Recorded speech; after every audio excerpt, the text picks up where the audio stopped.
Hi, my name is Courtney Townley, and I'm a health and self leadership coach, and so excited to share a soulful conversation with you today. I'm good to see you again. Had to walk out to let you back in. Stuck in a storm of a relationship. Lost my fire. Oh, and I forgot about me for way too long. But it's rolled on. Now there ain't no shade around here. Hey everybody, it's Pearl Sharonza with Women's Successful Living. I'm so excited to have you back for another episode of Soulful Self-Care Conversations. And today's going to be a lot of fun. I have a special guest all the way from Montana joining us today, and her name is Courtney Townley. She is a health and self-leadership coach, speaker, and host of the top-rated Grace and Grit podcast. She helps midlife women to cut through the noise of wellness culture and lead themselves with less overwhelm and more confidence. I'm so excited to talk about that today. Welcome to the show, Courtney. Thank you so much for having me, Pearl. I'm really excited to be here. I'm so excited to be here, to have you here too. And so we're going to get started right away. And so everybody always asks when I interview them, and you and I've talked before the show, but do you have any questions? Can I send you questions? And I'm like, I have no questions. In fact, yesterday somebody booked a tea, and then in their tea they gave me all these things they want to talk about. I had to email them back and go, are you comfortable not talking about all those things you gave me? Because if you Yes. aren't comfortable, then it's just not a good fit for the show. Good for And you. so I just want to stay in that lane. And so, but there is one question that we always ask our guests when they come on. And so I'm going to start with you. And that is, we would like an introduction to little Courtney. We would like to meet little Courtney. We'd like to know a little bit of something about what was life growing up for you? What fun did she have as a little girl? And then what did she want to be when she grew up? And how does it correlate to what you do today? I love that question. It gives me goosebumps. So little Courtney, the only thing she wanted to do was dance. I mean, literally from like, I always joke with my mom that I probably came out of the womb dancing. I've always had a heart for dance. I threw myself into it in a very intense way at a young age. I danced every day after school. I was a part of a children's contemporary theater program. I went away every summer to New York City to dance. And that's all I wanted to do when I grew up, was be a dancer. So I did get a scholarship to the University of Michigan, which has an incredible school of music. And they had at the time a very strong dance program. I'm sure they still do. And that was a really great thing because I really wanted to have a college experience. And the only other school I applied to was NYU in New York City. And NYU would have been awesome, but they really wanted me through in 3 years because they wanted me out at a very young age. And so you go through, you don't have summer break. You literally go through even the summers with your schooling. And there was a part of me that just wanted to be a college kid, and as much as I still love dance, I wanted to dance professionally. I wanted that college experience. So Michigan gave me that.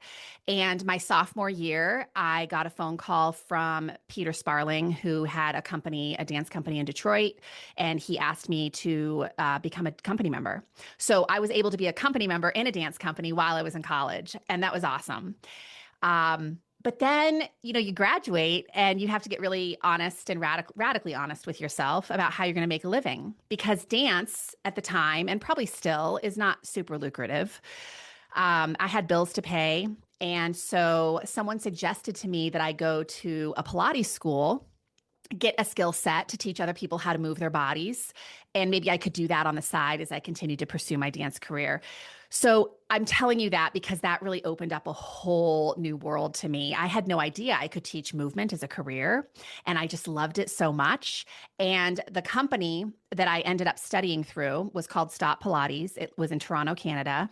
I went through a year-long program, and about halfway through my program, the director of the school, Moira Stott, asked me to become an instructor trainer for them, which meant they were going to send me all over the world to certified trainers. I was like 23 years old. This was like the best gig in the world. And what that did is it started to really open up the possibility of the career that I could make in the wellness industry. And so I started going to all these conferences and seeing all these amazing things that people were doing. It also made me realize how little I knew. The only thing I knew was how to teach people how to be better movers. And the reality was people weren't really coming to me to become better movers. They were coming to me because they wanted to feel better about their lives. And so I was very ill-equipped to help them on that front. And I went on to get a lot of more education in the wellness industry with behavior change science and nutrition and mindset and all the things.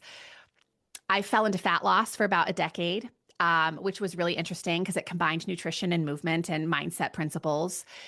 But it also really frustrated me because I helped a lot of people around the world lose a lot of weight. But I saw a very curious pattern start to emerge. And it is worth telling you that the large swath of my clientele at that point was midlife women. And the curious pattern that I saw was these women were putting a ton of time and effort, like 12 to 18 months, into reshaping their physiology. And once they arrived at their goal, they would often start to slide back to where they started. And I just was fascinated by that. Like, what the heck are we not getting here? Why is this happening?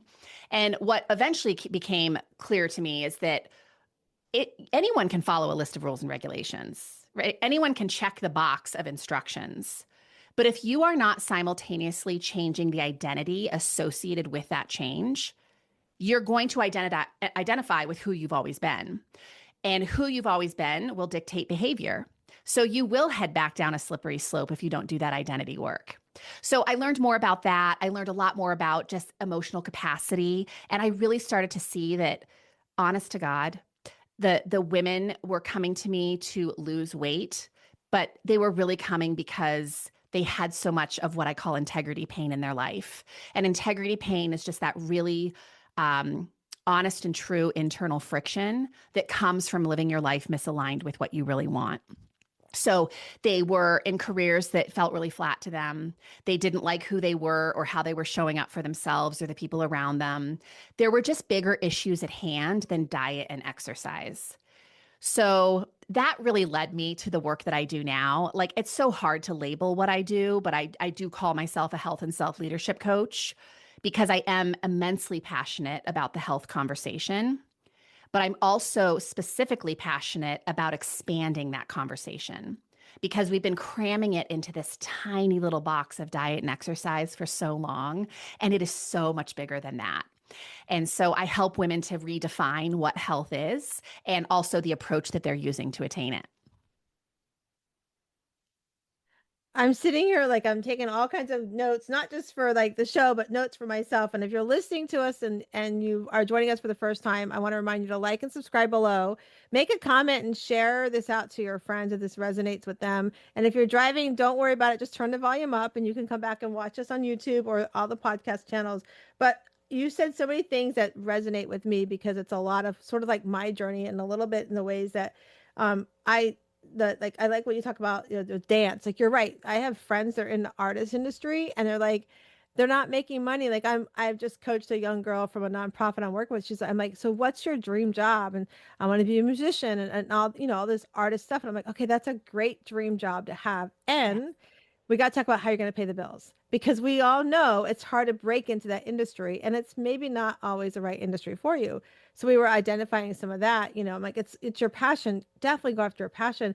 But one of the things I took from what you said is that you stepped out of your comfort zone and into something with the Pilates world. And it gave you the opportunity to see other ways you could help other people. And that's the thing, like that ripple effect. Sometimes we get so boxed in that we're like, I don't want to go do that. That's a scary thing. But maybe it's put in front of you because you've got to step out of your comfort zone and you don't know the world it's going to open up for you. And sort of like for me, like I went on a journey to become healthier and make some changes in my life. And I joined during the same time frame you were talking about the, don't eat no fat, no carbs or fruits, and have the whole fat loss thing.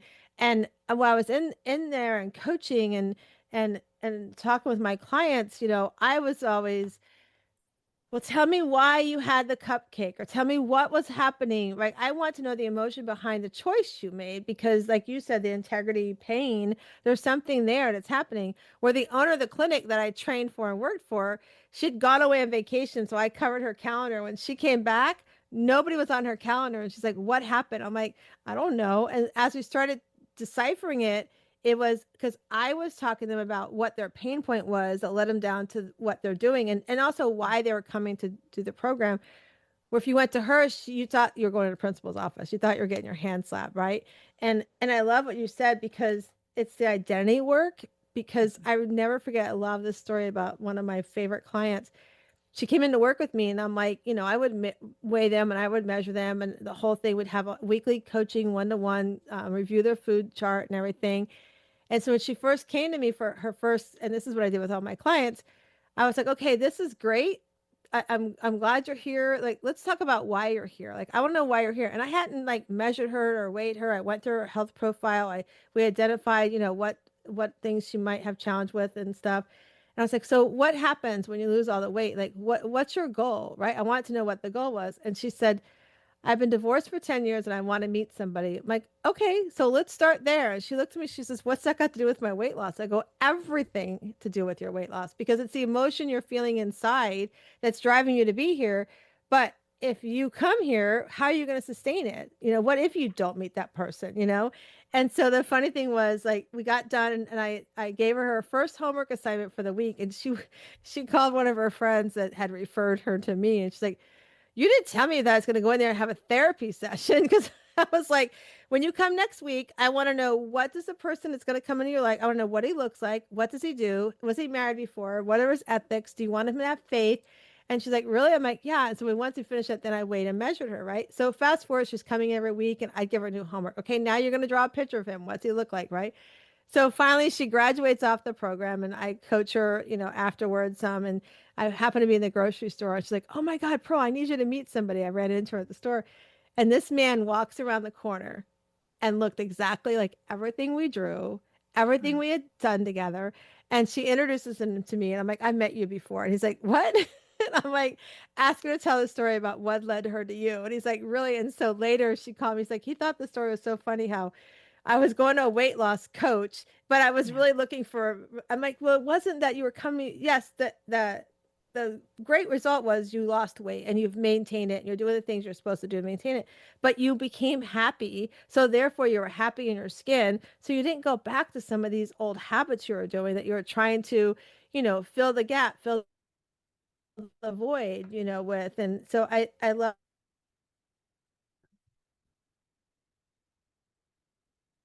that you talked about doing the identity work, having the integrity pain, because that I like my went back to all those habits so fast that it was the old habits that I went back to was leading me back to being unhealthy. So I love how you talk about the integrity, the internal pain and integrity pain. So let's talk about that some, because I'm also looking about, you mentioned consistency, and I see your book in the back too about the consistency code. So I want to tie us in there a little bit about that, and tell us, like, I'm so glad that, the adult Courtney is impacting lives like this and really helping to people to rethink. Because I was just talking with a friend the other day. I'm like, she's got some health things. Like, you need to decide that you're ready to make the change, and how committed are you to it. But because we're going to be addressing some things that might be uncomfortable for you. Yeah, absolutely. Well, I want to go back to what you said earlier, because I think it's so important, which was like the bravery of stepping outside of the dance world to pursue a skill. I feel like that willingness has been one of the most powerful skill sets of my life, because I've had to do it over and over and over again throughout my career. For example, right, leaving the Pilates world and moving into the fat loss space, leaving the fat loss space because I wanted to talk a lot more about integrity pain and the whole human. And every time I made a decision to evolve as a professional, I had to risk losing clients. I had to risk not knowing if the message was going to land, but knowing in my heart that if I stayed, it was going to kill me. It was going to slowly deteriorate my own health. And so I do, for anyone listening, I just think that's such an important message to remember that. So the formula that we've been taught for health is largely for women: eat less, exercise more. And the new equation that I propose to my clients is it's actually reduce unnecessary stress, which is the stressors that are just not doing anything good for your life, right? The negative self-narrative, eating crap your body doesn't recognize as food, things of this nature. But the second part of that equation is you must lean into on-purpose stress. What is on-purpose stress? Well, on-purpose stress, there's a name for it. It's eustress. And it's the type of stress that makes us more resilient. It makes us happier. It expands our life. And me taking all those risks in my business as uncomfortable as it was, as uncertain as it was, it ultimately made my life better. That's what strength training does. That's what having difficult conversations do, right? And you also nailed that other piece, which is it's not so much the what, like what are you eating? What time are you going to bed? What are you doing for exercise? It's the why underneath it. Why are you doing the things that you're doing? And do you like your reasons? So all of this to say, one of the biggest risks I think I ever took was I had a brick and mortar facility that I ran for many years, and I decided to close it and move my entire business online. And you know what it's like to move into the online space. It's like moving to a foreign country and you don't speak the language. So I came into the online space and I realized very quickly what I realized so often throughout my life is I need help. I need someone to help navigate the space for me. So I hired a business coach. And she was having a hard time understanding what the work that I was teaching, because she was so used to talking about diet and exercise. That's what she understood. So she said to me one day, Courtney, I want you to go away for the weekend, and I really want you to chew on this question. If you could only teach a midlife woman 4 things about health and well-being, what would those 4 things be? And so I did. I went away for the weekend and I really chewed on that question. And I started to connect these these threads that I kept, these threads of conversations that I was continuously having with my clients. And I wrote those down into 4 buckets of practices. And that became the consistency code. So the consistency code became a course that I taught for a decade about self-leadership in the health arena. And of course, after 10 years, it's like, okay, this should be a book because I keep teaching it. And honestly, it'd be easier for people to read it. So yeah, the book just came out in November. And the 4 buckets of practice are really simple. And yet simple is not easy because there are so many layers of practices in each one of these buckets. So I'll just tell you what they are really quickly. Bucket 1 is the practice of awareness. You cannot change what you're not willing to look at. So we have to do exposure work. We have to expose the quality of your thinking, the quality of your behaviors, your self-narrative. I mean, we have to get down into that exposure work so we can see where the gaps are. Then once we see some gaps, we need to pick one to start with. It doesn't matter which one. There's no best gap to start with, but let's pick a place where we either remove some unnecessary stress or we pick a place to lean into stress on purpose. It could be either one of those things. And then we have to organize ourselves. That's practice number 2, the practice of organization. Your brain loves the path of least resistance. And I know a lot of women that have the best laid intentions, and yet they have no plan for how they're going to make it happen. And then they wonder why they never make it happen. Well, we have to have a strategy to make it easy for your brain to say yes. So that's the bucket number 2. Then the third practice of the framework is the practice of follow through. It's probably where most coaches do most of their work because we have clients who are aware of their problems, who even have the best beautiful planners with the color-coded markers and stickers, but they're still not following through. Why is that? And to me, it really comes down to 3 things. Nervous system regulation. So people are so amped up in their nervous system, pushing it constantly in that stress mode, that they literally cannot even access the part of their brain that helps them to live in a way that helps them to thrive, not just survive. So we've got to talk about balancing and regulating the nervous system. We also have to talk about parenting the brain, making sure you're not being a jerk to yourself. And we also have to expand your capacity to be with hard things because you know what? Life is hard things. It just is. There's a beautiful quote. I don't know who said it, but I repeat it all the time. And it's this: life is one long series of problem solving. And the sooner you accept that fact, the less you will suffer. How many women do you know who are trying to get to this utopia where there's no more problems? That would be lovely, but that place doesn't exist. That's not life. And so what if we just became amazing problem solvers, right? That would make life better. So practice of follow through is a really meaty chunk of the work that I do. And then the final practice of the framework is the practice of realignment, because you're going to go through periods where you are on course, you are traveling in the direction you intended to go, you're feeling awesome, and life throws you a curveball because that's what life does. And when the curveball comes, how long do you allow yourself to be misaligned? Because I know women who have literally lived misaligned their entire life. And the people that we look up to as successful, as sort of they just inspire us. It's not that those people don't get misaligned. It's that they're really good at realignment. So life is throwing them curveballs too, but they have strategies for pivoting back really quickly. So those are the skill sets that I'm most interested at this stage of my career in helping women to build, because I'm always saying the wellness industry treats health like a once in a lifetime transformation. It is not. Health is learning how to navigate a life of transformation. So, where are the skills? When did you learn the skills to help you navigate a life of transformation? And a lot of us have arrived at midlife and we just never learned those skills. So, let's do it now.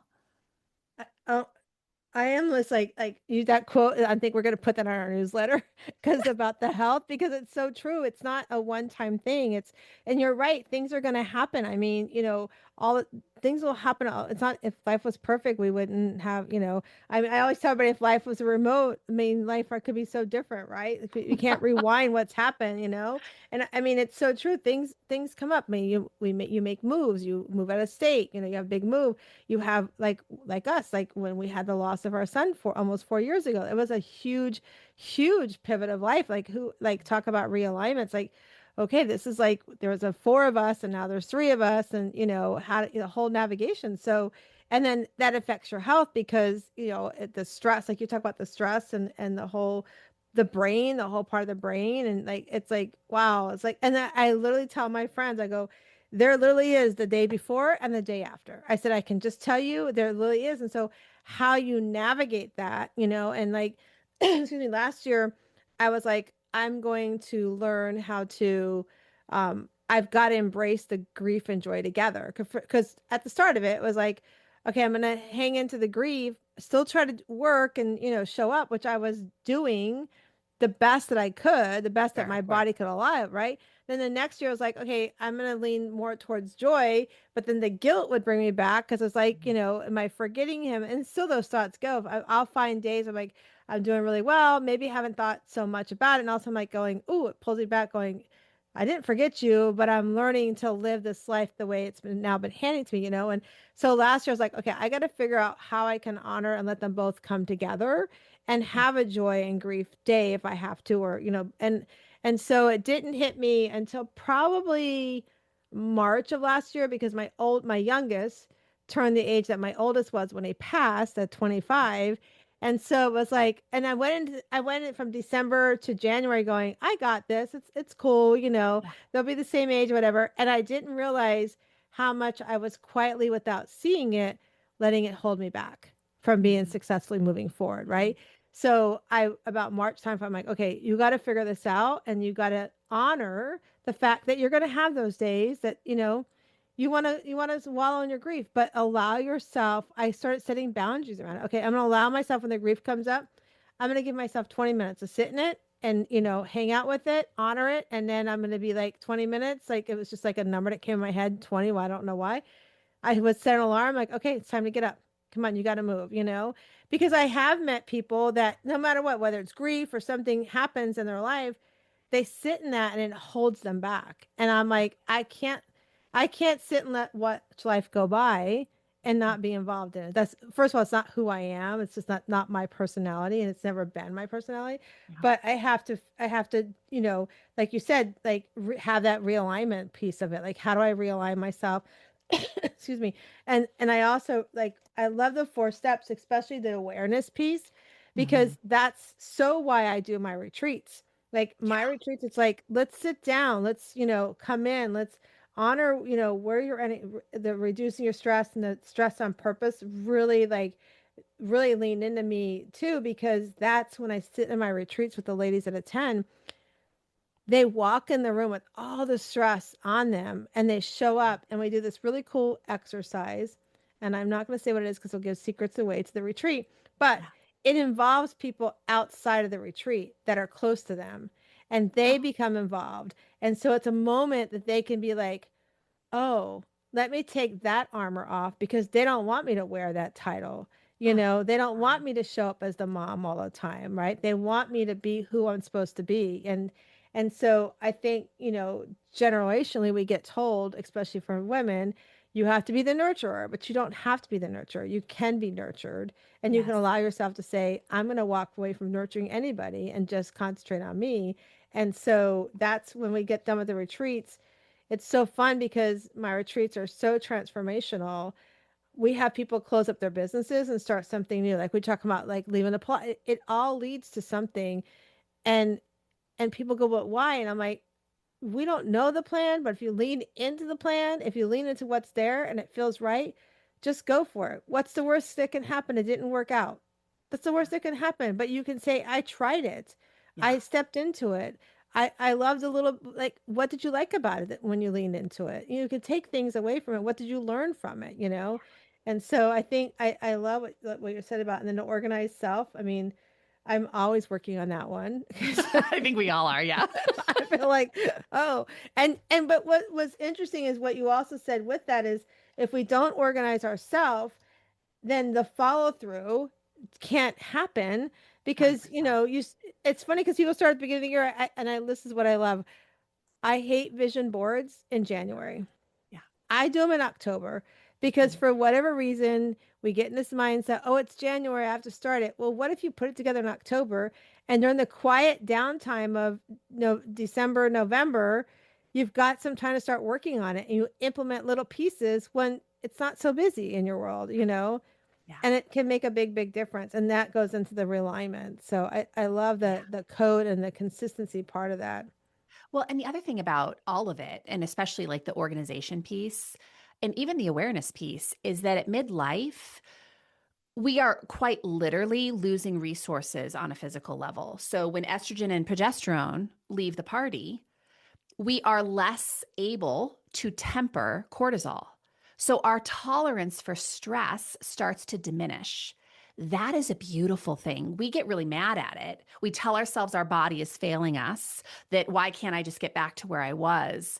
But I think this is really the exceptional invitation of midlife, that because our tolerance for stress goes down, we are less willing to tolerate things that no longer serve us. And if you are willing to listen to that messaging and honor that messaging, your life will continue to be happy and healthy. But if you continue to live your life like you did in your 20s and 30s and you force your way through everything, you will break. Like that is the invitation. Do you want to bend or do you want to break? Because Yeah. those are the options. Yeah. And I think it's just like your retreats are so beautiful because you're normalizing so much hardship that we face because culture has set this standard that women are supposed to be all things for all people at all times, and heaven forbid we should take time out for ourselves. And so when you can create a community of women that are actually really hungry to start focusing inward on themselves and start making other people maybe a little bit uncomfortable with their choices, because people will be. It's not because you're hurting them. It's because the human brain likes consistency. It likes certainty. And when you're Right. changing, that freaks other people out because they're not really sure what they're going to get on the other side. Yeah. So I do think that happiness and health at midlife requires a willingness to let other people rumble with their emotions about your choices. Oh, I love that. Let them rumble about your choices. That so resonates me because part of my journey, and I'm going to be expanding on it over the next couple weeks. Part of my journey is setting very strict boundaries, including I talk about how my boundaries are so strong around my parents. I've divorced my parents Yeah. because of their behaviors, their narcissistic and gaslighting things they've done, but because also they can't accept that what I've decided to do for my life, what I want to do, and people will say, like you said, when you start business, well, why are you doing that? It's like this, why don't you ask me what about that do I look forward to doing instead of going like questioning why you're making the choices you're making. And I've had people say, why are you doing that to your parents or to that person? I'm like, when it comes to my parents, I love to put it back and say, if my husband of 40 some years has been treating me like that my whole marriage, would you have wanted me to stay? Yeah. And the answer is always no. And God bless my mom. She didn't know better. She leaned into her Catholic faith. She stayed with my dad. She finally woke up and divorced after 43 years of marriage. However, her behavior too, when I look now, I'm like, now I know why they were like oil and water together because, Yeah. their behaviors and what they wanted in life were so different. But, we have to I love what you said about it. Once we hit that point in our life, it's like, I don't care anymore. Like, I'm on the other side of 25 and now I may, 50 or whatever it is. And, it's time for me. It's time. That's why I love coaching women, especially moms that are starting out, saying, don't fall into the trap of your title as mom and wife. Do not fall into that trap, because you are more than that armor title you're putting on. And if you don't put on, Courtney's armor first, you are not going to parent and be a wife that you want to be. You're going It's to be, so true. you're going to do what everybody else wants you to do. And that's why I love to, like, because I tried for 10 years to have a family. And when Yeah. I finally we adopted Matthew and then had Nate, I literally like took Pearl off the shelf, or took Pearl and put her on a shelf for 10 years. And Yeah. I regretted it because I had so many things I missed out on in my life. I can't change it. Like I said, I can't rewind it, but I learned so many lessons that now I'm like, I'm going to go tell other women, don't do that. Like, don't Yeah. do that. You know, I think the other piece of that too is that with as women, we tend to be people pleasers, right? We really like to make other people happy. And the thing that I love to remind people of is when you work so hard at people pleasing, you're actually not showing people who you truly are, because we're molding ourselves into something we think they'll like. And right. ultimately, what that requires is self abandonment. So Yes. we do that long enough, we arrive at the gate of midlife and we're like, I don't know who this girl is. I mean, I literally don't understand her. I don't know what she likes to do for fun. I don't know what Right. she likes to eat, because we literally have been morphing ourselves into versions that other people will like. And I think that also affects our relationships. We can't have a depth of relationship that we're so hungry for because we're not really letting people experience who we truly are. And so there's Yeah. that too. And I want to back up because I think this is so powerful, like the homes we were raised in. Um, my parents were divorced when I was very small, so I have no recollection of my father in the house, but I'm very close with my father, and I'm also very close with my mom. But I've always thought, like, I'm so grateful that my parents had the wherewithal to get divorced when they started having the issues and they just knew that they were oil and water, because I think so much more damage would have been done had they stayed together. But the other part of it is, even though I'm close to my parents, I remember when I was in my mid 30s having this internal dialogue with myself that I need to divorce my parents, because every decision that I was making was still through their lens. Like, are they going to be accepting of this? Are they going to support this? Are they going to like this? And I was just like, why does it matter? I'm a grown ass woman, and it's time for me to start leading my life that way. And I think what I recognized too was that my mom, she's such an amazing human, and she does what a lot of parents do, and I probably do this to my own kid. We love them so hard, and we are so afraid of them being hurt or being disappointed or anything at all. And so we get scared when they take risks because we don't know how it's going to turn out on the other side.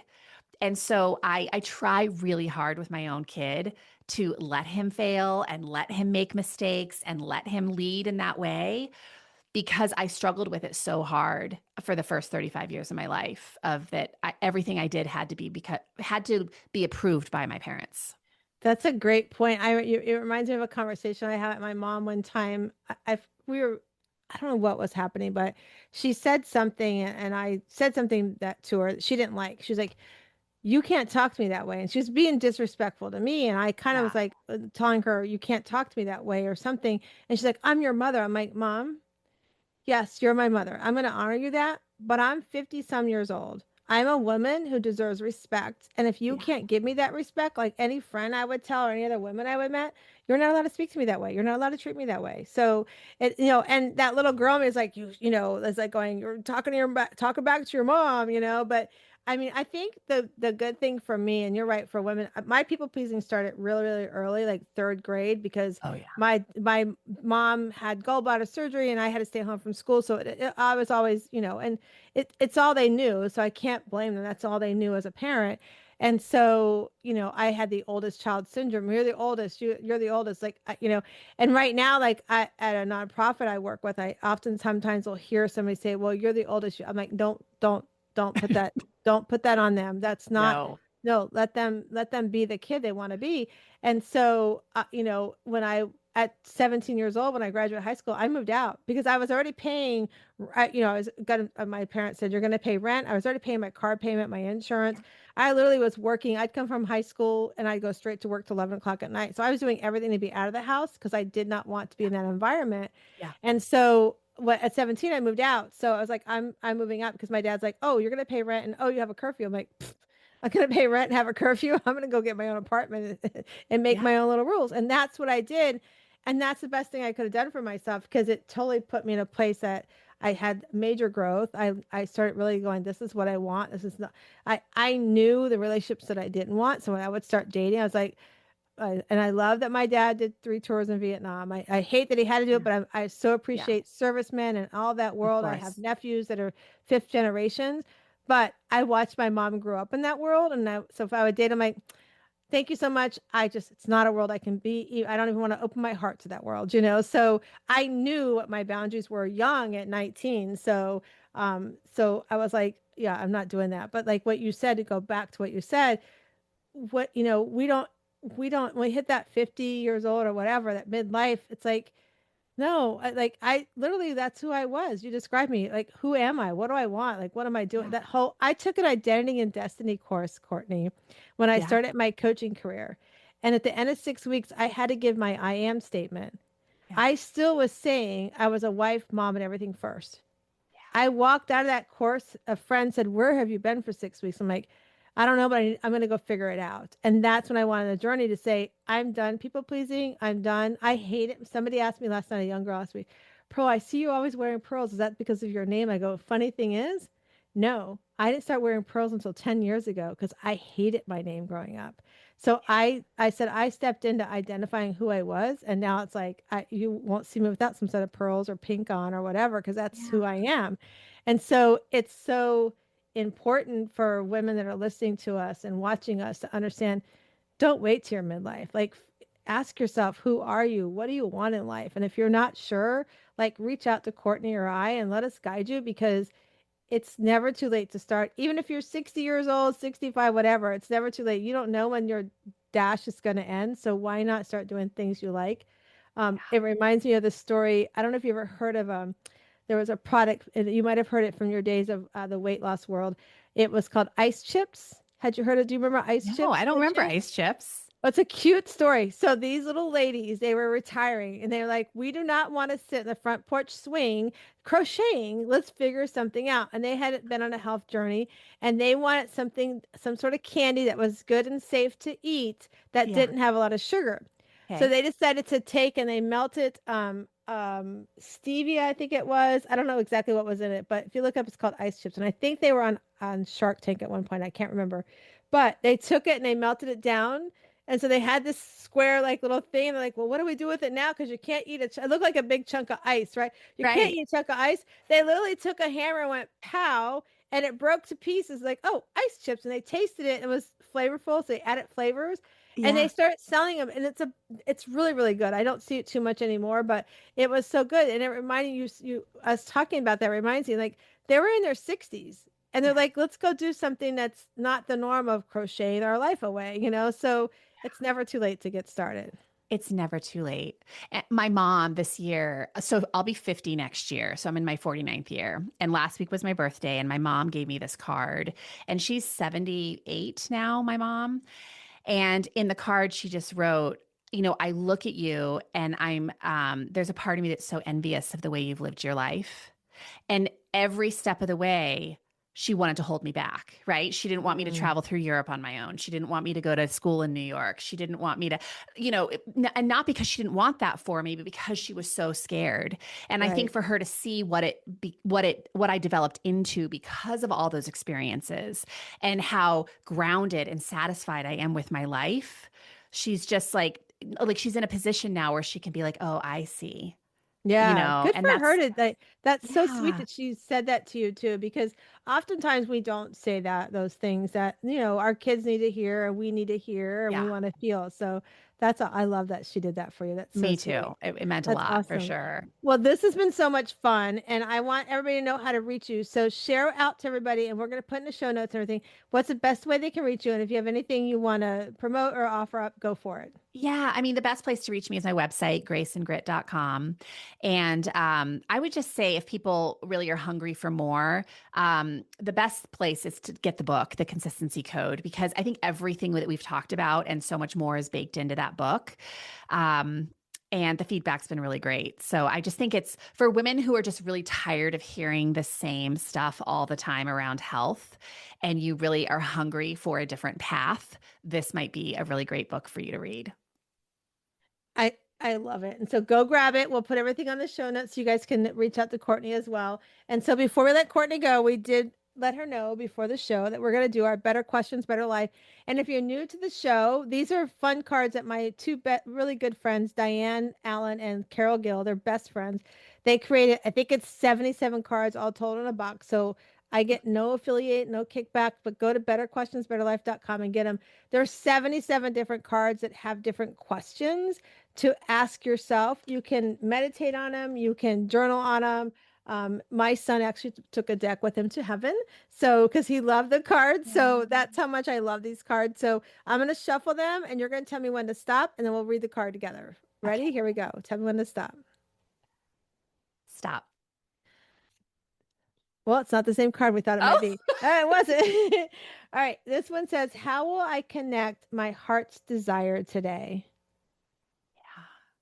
How will I connect my heart's desire today? Yeah.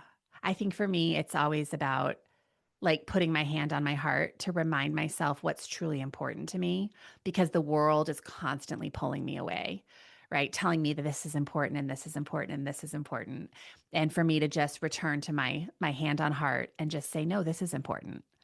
That's it's just it's pollinating my day with just those moments of checking in with Courtney. I love that pollinating your day with a check-in. I think that's Yeah. I think that's so cool. For me, my connecting my heart's desire. So interesting. We were talking about my parents today. My mom is having some health issues, and I've always told my brother when it comes time for anything you need, I will show up for mom, but more for you. So you tell me what you need. And she's had some health issues. So I'm actually leaving Wednesday next week to go out and help my brother get her into an assisted living place, get her into pack up her house and all of that stuff. And I'm going to have the conversation with her because I don't want her to leave this world to think that I don't love her, because Sure. I do love her. And I do love I love both my parents. However, she needs to understand that the behaviors and the treatment was not acceptable. And that's not for me to forgive her. She has to forgive herself. So I'm doing that. So that's how, and in doing so, I'm keeping my boundaries together. So that's where my heart desire is. Like my desire is to make sure she knows I still love her. And for my boundaries to be like, this is how I'm going to protect the little girl Pearl and the adult Pearl, being like, these are the boundaries you set up around that relationship. So I'm Yeah. still going to show up the way I want to show up. So yeah, so it's so important. So I love yeah, that so much. And I love the name of those cards, right? Better questions, better life, because it's just so true. Like when we yeah, ask ourselves better questions, it leads us to better choices and a better understanding 100%. of ourselves for sure. Yeah. These cards are so much fun because we use them for icebreakers. I use them for many different things. I bring them to the retreat, but Yeah. they're really fun because we give everybody a different card. And when they look Yeah. at the card, it's like that card at that moment was perfect for them. Of And course. we have laughter, we have tears, they're Oh, so much fun. So yeah, go grab some Better Questions, Better Life.com. They're okay. I'm definitely amazing, going to grab a amazing cards. set Yeah, for sure. for sure. So I want to thank you for coming on today. I want to thank everybody for listening and joining us. If you're watching us, remember to like and subscribe and share us out on YouTube. But I want to remind you that you are not alone. If you need some guidance, if you want some help putting your pieces back together in your life, I would love to ask you to join me on a clarity call. It's a joy clarity call. Just go to wsliving.com, grab a free call, and let's talk about how you can become stronger, happier, empowered, radiant, and the original Shiro you're supposed to be. Thanks so much for joining us. Oh my gosh, that was so much fun. There are so many little quotes and things that Courtney said today that we could talk about in different areas, but I really want you to think about what she said with the four consistency areas, like the awareness, the organization of self, your follow through, and your realignment. Ask yourself, where are you at in those areas and where do you need help?